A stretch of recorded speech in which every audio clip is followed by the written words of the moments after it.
Hi everyone, কেমন আছো তোমরা সকলে? কালকে হতে চলে স্বাধীনতা দিবস, যার কারণে ঘুম থেকে একটু তাড়াতাড়ি উঠেছিলাম। তাড়াতাড়ি বলতে সকাল 7টায়, এটা আমার কাছে অনেকটাই তাড়াতাড়ি, কারণ আমি ঘুম থেকে একটু দেরি করেই উঠি।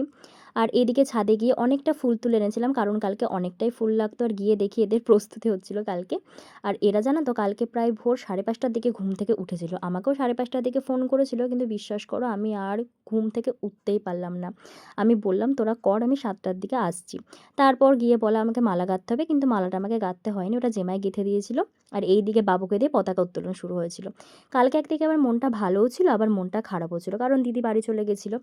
আর যখন বাবু হয়নি তখন দিদির জন্য খুব মন খারাপ করতো, কিন্তু এখন বাবু হয়ে গেছে তো বাবুর জন্য এখন বেশি মন খারাপটা করে। তা বলে তোমরা ভেবো না যে দিদির জন্য মন খারাপ করে না, অবশ্যই দিদির জন্য মন খারাপ করে, কিন্তু বাবুর জন্য একটু বেশিই করে। তারপর আমরা একে একে সব ফুল দিয়ে দিলাম। তারপর দিদি বাড়ি চলে গেল। কী আর করব, মনটা তো আরও খারাপ হয়ে গেল। কিছু তো করার নেই। আমি দিদিকে বললাম যে আজকের দিনটা থাকো, কিন্তু দিদির আর থাকা হলো না।